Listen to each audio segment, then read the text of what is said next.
ಬಂದಿದ್ದೇವೆ, ಮೈಸೂರು ಚಾಮುಂಡಿ ಬೆಟ್ಟಕ್ಕೆ ಬಂದಿದ್ದೇವೆ.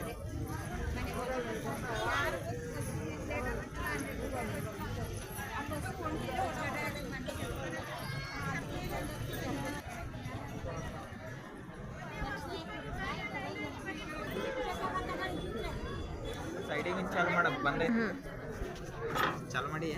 ಹೂನಾ ಈಗ ಚಾಮುಂಡಿ ಬೆಟ್ಟಕ್ಕೆ ದರ್ಶನ ತಗೊಳಕ್ಕೆ ಲೈನ್ ಹಚ್ಚಿ ಓಡ್ತಾ ಇದೀವಿ. ಮುಂದೆ ದರ್ಶನ ತಗೊಳಕ್ಕೆ ಹೋಗ್ಬೇಕು. ನಾವು ದರ್ಶನ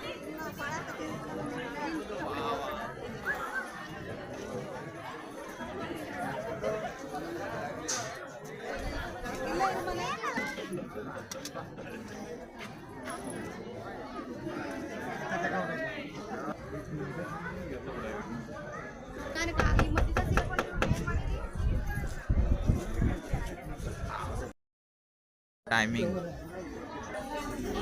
ಚಾಮುಂಡಿ ದೇವಸ್ಥಾನದಲ್ಲಿ ದಾಸೋಹಕ್ಕೆ ಹೊರಟಿದ್ದೇವೆ. ಫುಲ್ ಪಾಳೆ ಇದೆ, ಫುಲ್ ರಶ್ಶು.